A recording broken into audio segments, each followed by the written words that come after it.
হরে কৃষ্ণ, হর হর মহাদেব। নমস্কার বন্ধুরা, আজকের মূল বিষয়টি হলো পাপী মানুষকে পাপ করতে দেখেও ভগবান চুপ করে থাকেন কেন। তাই বন্ধুরা, আজকের বিষয়টি খুবই গুরুত্বপূর্ণ। প্রত্যেকের উচিত এই ভিডিওটি মনোযোগ সহকারে শোনা এবং ভিডিওতে উল্লেখিত বিষয়গুলিকে তাদের জীবনে বাস্তবায়ন করা। এই ভিডিওটি লক্ষ লক্ষ মানুষের চিন্তা ভাবনা বদলে দেবে। আপনার শুধু এই ভিডিওটি সম্পূর্ণভাবে মনোযোগ সহকারে শুনতে হবে। ভিডিওটির শিরোনাম হলো পাপী মানুষকে পাপ করতে দেখেও ভগবান কেন চুপ থাকেন। তাই তথ্যগুলি ভালোভাবে জানতে ভিডিওটি শেষ পর্যন্ত দেখুন। নমস্কার বন্ধুরা, আমাদের এই জানা অজানা চ্যানেলে আপনাকে স্বাগত। আপনি যদি এই চ্যানেলে নতুন এসে থাকেন তবে চ্যানেলটিকে সাবস্ক্রাইব করে বেল আইকনে ক্লিক করে রাখবেন, এরকমই নানা জানা অজানা ভিডিও সবার আগে দেখার জন্য। বন্ধুরা, আমরা প্রায় লোকেদের বলতে শুনেছি যে ওই লোকটি খুবই ভালো ছিল, কিন্তু তা সত্ত্বেও ঈশ্বর তার সাথে খুবই খারাপ কাজ করেছেন। আবার অনেক জায়গায় শোনা গেছে যে ওই মানুষটি খুবই দুষ্ট ও নিষ্ঠুর ব্যক্তি, সে সবসময় মানুষকে নির্যাতন করে, কিন্তু ঈশ্বর কখনো তাকে শাস্তি দেন না। এছাড়া ওই মানুষটি অসৎ উপায় অবলম্বন করে সম্পদের পরিমাণ বাড়িয়েই চলেছে। এই সব কি ঈশ্বর দেখে না? কিভাবে ঈশ্বর তার চোখের সামনে এই রকম পাপ ঘটতে দেখেন? এতে করে মানুষের তো ভগবানের প্রতি আস্থা হারিয়ে ফেলবে। তা বন্ধু, এই জন্য আমি আপনাকে দুটি কারণ ব্যাখ্যা করব, যেগুলো আপনাদের বুঝতে সাহায্য করবে যে কেন ঈশ্বর পাপ ঘটতে দেখেন। তো চলুন বন্ধু, শুরু করি আজকের এই কাহিনী। বন্ধুরা, এটা একটা গ্রামের গল্প।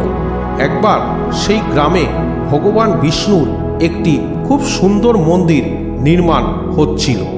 এরপর ওই গ্রামেরই এক ব্যক্তিকে মন্দিরের দেখাশোনার জন্য নিযুক্ত করা হলো, যিনি সকাল সন্ধ্যায় মন্দির পরিষ্কার করতেন এবং উভয় সময়ই স্নান সেরে ধ্যান করে নিষ্ঠা ভরে ঈশ্বরের পূজা করতেন।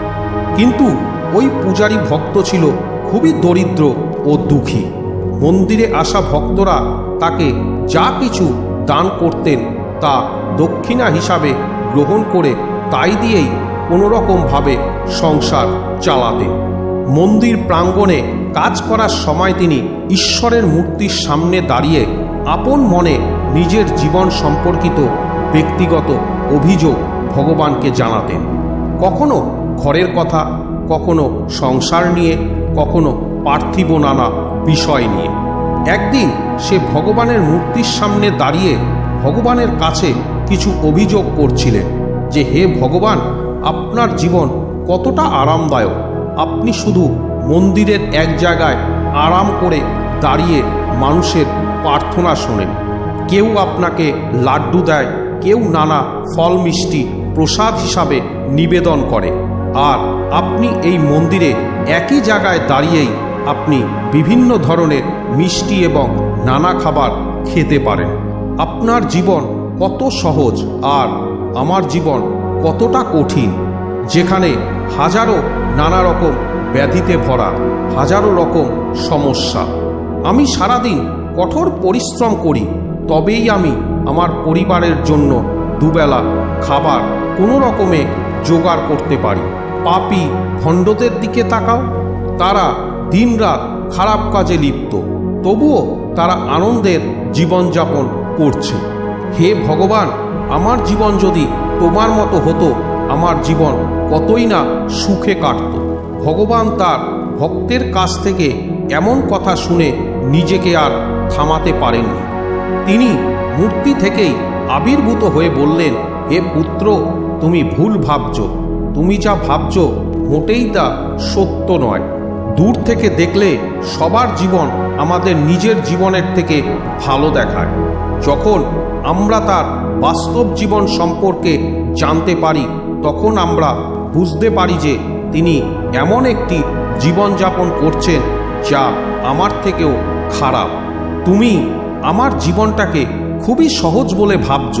তুমি যতটা আমার জীবন সহজ ভাবছ ততটা আমার জীবন কিন্তু মোটেও সহজ নয়। আমাকেও অনেক কিছু দেখতে হয়, অনেক রকম ব্যবস্থা করতে হয়। আমারও অনেক দুশ্চিন্তা আছে, যেগুলো হলো ভালোর সাথে কিভাবে ভালো করা যায় আর খারাপের সাথে কিভাবে খারাপ করা যায় তা নিয়ে অনবরত চিন্তা ভাবনা করতে হয় আমাকে। কেউ অসহায়কে নির্যাতন করলে, কেউ ভিকটিমকে নির্যাতন করলে তাকেও আমায় রক্ষা করতে হয়। যেদিন তুমি আমার দায়িত্ব বুঝতে পারবে সেদিন আমার পরিশ্রমের কথাও তুমি জানতে পারবে। ঈশ্বর হওয়া এত সহজ নয়। একজন মানুষ যেমন পিতা বা মাতা হয়ে তার সন্তানদের প্রতি তার দায়িত্ব পালন করে, ঠিক তেমনি আমাকেও সমস্ত প্রাণীর সুখ দুঃখ ভালো মন্দের খেয়াল রাখতে হয়। এতগুলো দায়িত্ব একসাথে সামলানো মোটেও সহজ কাজ নয়। ভগবানের কথা শুনে ভক্ত বললেন, হে ভগবান, আপনি এগুলো কি বলছেন? আপনার কাজ তো সত্যিই খুব সহজ। আপনি যেরকম সারাদিন দাঁড়িয়ে থাকেন সেরকম আমিও আপনার মতো সারাদিন দাঁড়িয়ে থাকতে পারি। এটা এমন কি বড় কাজ? তখন ভগবান বললেন, পুত্র, তোমাকে আবার বলছি, তুমি পারবে না। আমার এই কাজের জন্য অনেক ধৈর্যের প্রয়োজন, সেটা মানুষের নেই, এবং তুমি কোনো কর্মের পরিণাম না হওয়া পর্যন্ত অপেক্ষা করার ধৈর্য ধরতে পারবে না। মানুষের একটা দুর্বলতা আছে, এই যে একটু সুখ পেলেই মানুষ অহংকারে ভরে যায়, আর একটু দুঃখ পেলেই সে অন্তর থেকে ভেঙে পড়ে। কোনো মানুষ তার ধৈর্য ধরে রাখতে পারে না। ভগবানের মুখে এই সমস্ত কথা শুনে ভক্ত বলল, যদি তাই হয় তাহলে আমাকে একদিনের জন্য আমার কাঙ্ক্ষিত জীবন আপনার জীবনে বাঁচতে দিন। তাহলে আপনি যা বলবেন আমি তাই করব। তা বন্ধুরা, এরপর ভগবান ভক্তকে অনেক বোঝানোর চেষ্টা করলেন, কিন্তু ভক্ত খুবই জেদি ছিল। তিনি কিছুতেই ভগবানের কথা মানতে চাননি। অবশেষে ভগবান মনে মনে ভাবলেন, কিছু লোকের ওপর সৎ উপদেশের প্রভাব সহজে পড়ে না। পৃথিবীর নানা বাস্তব সমস্যার মুখোমুখি হয়েই তারা সঠিক পথের সন্ধান পায়। যাই হোক, ভগবান বললেন, ঠিক আছে পুত্র, একদিন আমি তোমাকে ভগবান বানিয়ে আমি তোমার জীবন যাপন করব। তাহলে দেখি তুমি আমার কাজ কিভাবে করো। তবে হ্যাঁ, আমার জীবন যাপন করতে হলে তোমাকেও কিছু শর্ত মানতে হবে। ভক্ত বললেন, হে ভগবান, আমি আপনার সব শর্ত মানতে প্রস্তুত। বলুন আপনার শর্ত কি? ভগবান বললেন, শোনো পুত্র, মন্দিরে প্রতিদিন অনেক মানুষ আসা যাওয়া করবে, যার মধ্যে ভালো মানুষ ও খারাপ মানুষ উভয়ই থাকবে, কারণ ভগবানের ওপর সবার সমান অধিকার রয়েছে। যদি একজন পিতার একটি পুত্র সম্পূর্ণ অকর্মণ্য হয়ে যায়, তবে সেই পিতা কি তাকে নিজের পুত্র বলে মনে করবে না? একইভাবে ভালো মন্দ উভয়ই আমার সন্তান, কিন্তু আমি তাদের কর্ম অনুসারে ফল দেই। ভগবান বললেন, পুত্র, তুমি যখন ভগবান হয়ে আমার জায়গায় দাঁড়াবে, তখন কিছু মানুষ এসে তোমাকে ভালোও বলবে, আবার কিছু কিছু মানুষ তোমাকে খারাপও বলবে।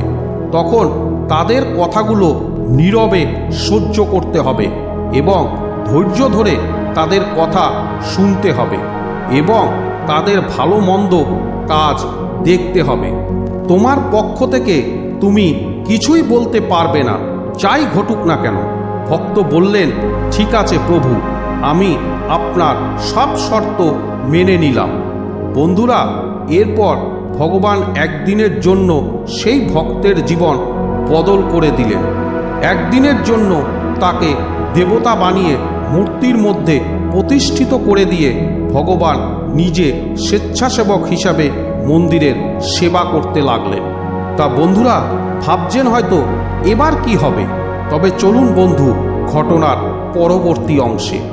এরপর 1-2 ঘন্টা সময় অতিবাহিত হলে দেখা যায় শহরের এক ধনী ব্যক্তি মন্দিরে প্রণাম করতে এসেছেন এবং ঈশ্বরের সামনে হাত জোড় করে প্রার্থনা করে বলছেন, হে ভগবান, আমি কোটি টাকা বিনিয়োগ করে অনেক বড় কারখানা নির্মাণ করেছি। দয়া করে আমাকে আশীর্বাদ করুন যাতে আমার কারখানাটি খুব দ্রুত চলতে শুরু করে এবং আমি এই কারখানা থেকে যেন প্রচুর অর্থ উপার্জন করতে পারি। এই কথা বলার পর সেই ধনী ব্যক্তি যখন মাথা নিচু করে ভগবানকে প্রণাম করতে গেলেন, তখন তার পকেট থেকে টাকা ভর্তি একটি মানিব্যাগ বের হয়ে মাটিতে পড়ে গেল। সে তার মানিব্যাগ যে মাটিতে পড়ে গেছে সেটা খেয়াল করেননি। এরপর সেই ব্যক্তি সেখান থেকে উঠে চলে যেতে লাগলো। ওপারে মূর্তির মধ্যে বসে ভগবানরূপী ভক্ত এই সব দেখছিলেন। সে দেখল ধনী ব্যক্তির মানিব্যাগটা এখানেই পড়ে আছে। একবার সেই ভগবানের ভক্ত ভাবল যে কেন এই ব্যবসায়ীকে ডেকে বলবো না যে তার টাকা ভর্তি মানিব্যাগ এখানে ফেলে রেখে যাচ্ছে। কিন্তু তখন তার মনে পড়ল ভগবানের সেই কথা, যেখানে ভগবান বলেছিলেন, ভালো হোক বা খারাপ হোক তুমি কোনো কথা বলতে পারবে না, তুমি শুধু তাকিয়ে তাকিয়ে দেখবে। এই ভেবে যে ভক্ত ভগবান হয়েছিলেন তিনি নিঃশব্দে দাঁড়িয়ে দেখছিলেন। এরপর ঠিক তার পরেই অর্থাৎ ধনী ব্যক্তি চলে যাওয়ার কিছুক্ষণ পর সেই মন্দিরে একজন অতি দরিদ্র লোক আসে। সেই বেচারা ভগবানের মূর্তির সামনে দাঁড়িয়ে বলে, হায় ভগবান, আমি খুব গরিব মানুষ। এই দারিদ্র্যের মধ্যে আমি বড়ই দুঃখের সঙ্গে জীবনযাপন করছি। সংসার চালাতে কষ্ট হচ্ছে। বাড়িতে মা অসুস্থ, তার চিকিৎসার জন্য টাকা নেই। আমি কোথা থেকে ব্যবস্থা করব? আমি কিছুই বুঝতে পারছি না। ভবিষ্যতে কিভাবে জীবন চলবে? আজ আমার পকেটে মাত্র 10 টাকা আছে। এতে আমি না একবেলা খাবার জোগাড় করতে পারবো, না মায়ের জন্য ঔষধ। হে ভগবান, দয়া করে এমন কিছু করুন যাতে আমার চাহিদা পূরণ হয়। বন্ধুরা, এই বলে লোকটি সেখান থেকে চলে যেতে যাচ্ছিল। ঠিক তখনই তার চোখে পড়ে ধনী ব্যক্তির সেই ফেলে যাওয়া টাকা ভর্তি মানিব্যাগের দিকে। তিনি দ্রুত মানিব্যাগটি তুলে নিলেন এবং তাতে অনেক টাকা দেখে মনে মনে খুশি হতে লাগলেন এবং ঈশ্বরকে ধন্যবাদ দিতে লাগলেন, হে ভগবান, আপনি সত্যিই বড় মহান, কারণ আপনি এত তাড়াতাড়ি আমার প্রার্থনা শুনেছেন। এই টাকা দিয়ে আমি এখন আমার পরিবারের জন্য খাবারের ব্যবস্থা করতে পারব এবং আমার মায়ের চিকিৎসা করাবো। বন্ধুরা, এইভাবে সেই গরিব ব্যক্তি ভগবানকে ধন্যবাদ দিয়ে সেখান থেকে চলে যেতে থাকে। অন্যদিকে ভগবানের ভক্ত ভগবান হয়ে মূর্তির মধ্যে লীন হয়ে ভাবতে লাগলেন, আরে এই মানিব্যাগটা তো ধনী লোকের, আর এই মানুষটি সেটা নিয়ে যাচ্ছে। একটা সময় তার মনে হলো যে সে মুখ ফুটে বলবে যে এই মানিব্যাগটি তো তার নয়, ধনী লোকের। তাহলে কেন এটি সে তার সঙ্গে করে নিয়ে যাচ্ছে? কিন্তু পরক্ষণেই তার মনে পড়ল ঈশ্বরের কথা, যে ঈশ্বর তাকে কোনো রকম কথা বলতে নিষেধ করেছেন। তাই তিনি সেখানে নীরব হয়ে দাঁড়িয়ে রইলেন। যাই হোক, গরিব মানুষটি চলে যাওয়ার পর সেই মন্দিরে আরেকজন আসে। যেই তৃতীয় ব্যক্তি ছিলেন একজন সৈনিক, যিনি 1 মাসের জন্যে যুদ্ধে যাচ্ছিলেন। তিনি মন্দিরে ঈশ্বরের কাছে প্রার্থনা করতে এসেছিলেন যাতে তার যাত্রা নিরাপদ হয় এবং 1 মাস পর তিনি যেন নিরাপদে বাড়ি ফিরে আসতে পারেন। সৈনিক যখন প্রার্থনা করছিল তখন ওই ধনী ব্যবসায়ী অর্থাৎ যার টাকা ভর্তি মানিব্যাগ ওই মন্দিরে ফেলে রেখে গিয়েছিল সে কয়েকজন রাজপেয়াদা নিয়ে ওই মন্দিরে আসে। ওই ধনী ব্যবসায়ী রাজপেয়াদাদের জানালেন যে এই সেই ব্যক্তি যিনি আমার পর এই মন্দিরে এসেছিল, তাই এই লোকটি ফেলে রেখে যাওয়া টাকা ভর্তি আমার মানিব্যাগ চুরি করেছে, যার জন্য রাজপেয়াদাদের ওই সৈনিককে ধরে নিয়ে যেতে বললেন শাস্তি দেওয়ার উদ্দেশ্যে। রাজপেয়াদারাও তখনই ওই সৈনিককে আটক করে এবং রাজদরবারে তাকে নিয়ে যাচ্ছিল শাস্তি দেওয়ার জন্য। কিন্তু এই ঘটনাটি ভগবানরূপী ভক্ত কিছুতেই হজম করতে পারেনি, কারণ সেই সৈনিকটি তো সম্পূর্ণ নির্দোষ ছিল। আসলে মানিব্যাগটা তো নিয়ে গিয়েছিল সেই গরিব দ্বিতীয় ব্যক্তিটি, যার ফলে ভগবানরূপী ভক্তের চোখের সামনে এত বড় অন্যায় কিছুতেই মেনে নিতে পারলেন না। তিনি ঈশ্বরের কথা স্মরণ করে এতক্ষণ নীরব থাকতে চেয়েছিলেন, কারণ ঈশ্বর তাকে কথা বলতে নিষেধ করেছিলেন। কিন্তু সে এই রকম অন্যায় ঘটনা আর চুপচাপ মেনে নিতে পারেননি। তিনি জানতেন যে তার নীরব থাকার অর্থ একজন নিরপরাধ ব্যক্তিকে অর্থাৎ ওই সৈনিককে শাস্তি দেওয়া হবে। তাই ভগবানরূপী ভক্তকে আর থামানো যায়নি। সে অবশেষে বলেই ফেলল যে হে শেঠ, এই ব্যক্তিটি তোমার মানিব্যাগ চুরি করেনি। তোমার মানিব্যাগটি আগে মন্দিরে আসা এক দরিদ্র লোক চুরি করেছে। আমি ঈশ্বর এবং আমি সব দেখেছি।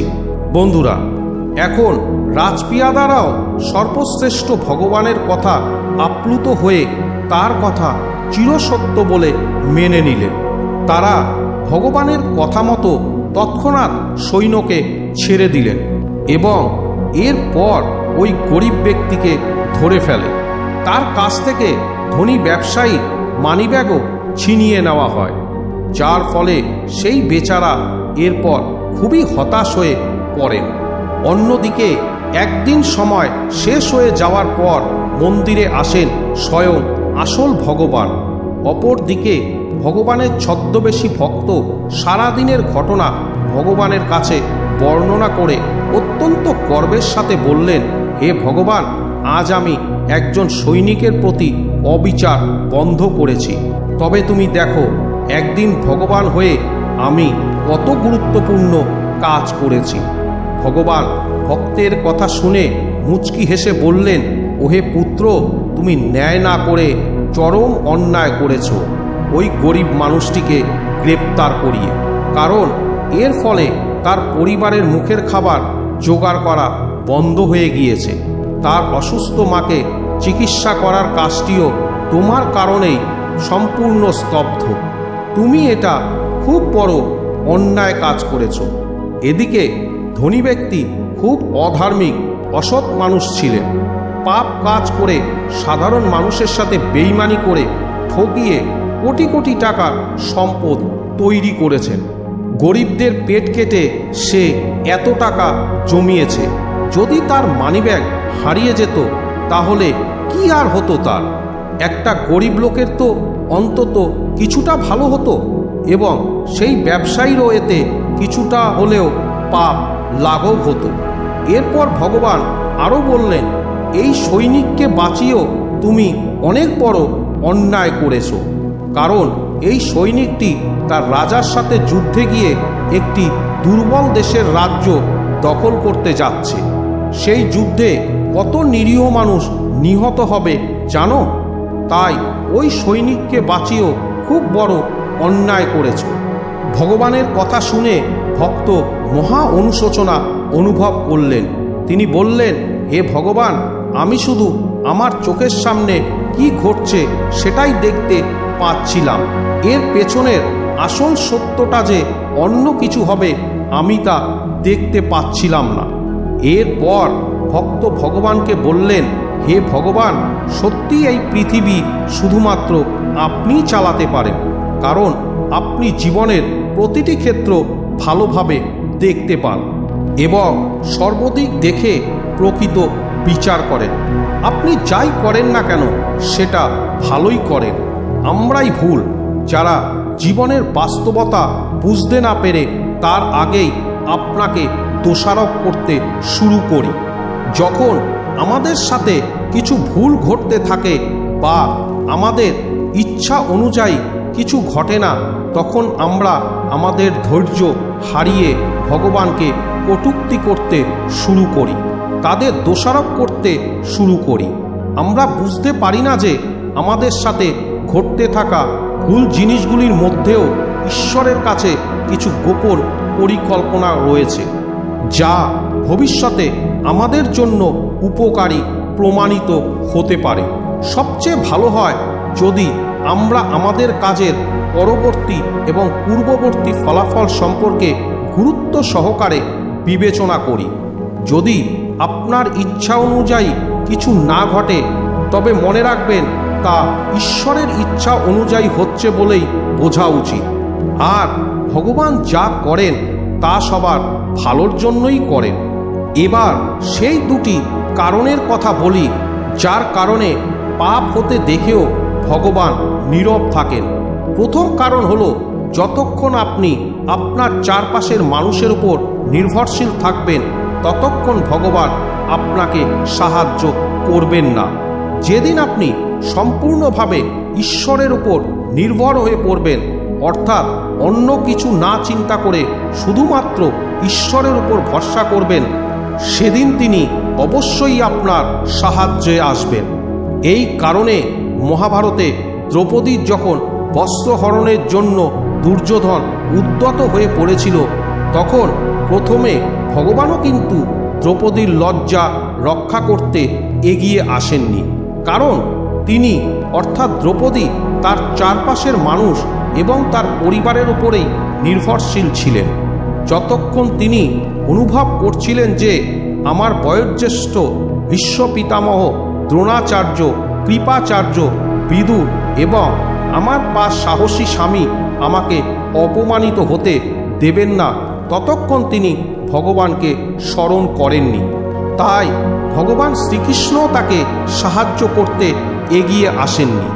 ভগবান শ্রীকৃষ্ণ শুধু অপেক্ষা করছিল যে দ্রৌপদী তার পরিবারকে ভুলে কখন ভগবানকে ডাকবেন এবং আমি গিয়ে তার লজ্জা রক্ষা করব। এবং ঘটনাটা ঠিক তাই ঘটেছিল।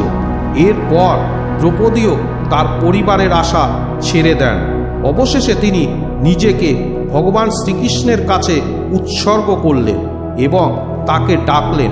অতঃপর ভগবান কোনো বিলম্ব না করে দ্রৌপদীর লজ্জা রক্ষা করলেন। দ্বিতীয় কারণ হলো, ভগবান কে কি কর্ম করে চলেছেন সেইগুলি সব লক্ষ্য রাখে। এছাড়া কারোর কোনো কৃতকর্মের শাস্তি কাকে কোথায় পেতে হবে তাও ভগবান নিশ্চিত করে। অর্থাৎ কার কি কর্মের ফল কি পাওয়া উচিত, তিনি আপনার পরবর্তী ও পূর্ববর্তী সকল কর্ম দেখে সমস্ত কিছু হিসাব রাখেন। এই কর্মের ভিত্তিতেই আমাদের বিভিন্ন ভালো মন্দ ঘটে থাকে। তাই নিজেকে সম্পূর্ণভাবে ঈশ্বরের কাছে সমর্পণ করুন এবং বিশ্বাস রাখুন ঈশ্বরের প্রতি। তিনি কখনোই আপনার সাথে খারাপ কিছু ঘটতে দেবে না এবং কখনোই আপনাকে নিরাশ করবে না। তা বন্ধুরা, এই ভিডিওটি বলার সময় যদি কোনো ভুল হয়ে থাকে তাহলে আমি ক্ষমা প্রার্থী। আশা করি আপনাদের সবার এই ভিডিওটি ভালো লেগেছে। সবশেষে বলি বন্ধু, আপনাদের ভগবানের প্রতি মনের ভক্তি যদি সত্যি হয়ে থাকে তাহলে ভগবানের এই মোটিভেশনাল ভিডিওতে ভক্তি ভরে একটি লাইক এবং সাবস্ক্রাইব করে যাবেন এবং কমেন্ট বক্সে অবশ্যই লিখবেন হর হর মহাদেব এবং জয় শ্রীকৃষ্ণ। এরই সাথে ভগবান যেন আপনার এবং আপনার পরিবারের ওপর সদা সর্বদা তার কৃপাদৃষ্টি যেন বজায় রাখে। তা বন্ধুরা, আজকের ভিডিওটি কেমন লাগলো কমেন্ট করে জানান। সব শেষে আজকের প্রশ্নটি হলো, ভগবান শ্রীকৃষ্ণ কোথায় জন্মগ্রহণ করেন? বৃন্দাবন, মথুরা, দ্বারকা? নমস্কার বন্ধুরা, আজ এ পর্যন্তই। আজকের ভিডিওটি ভালো লাগলে একটি লাইক করুন। এরকমই পরবর্তী ভিডিওগুলোতে নানা জানা অজানা তথ্য পেতে চ্যানেলটিকে সাবস্ক্রাইব করে রাখুন। ধন্যবাদ।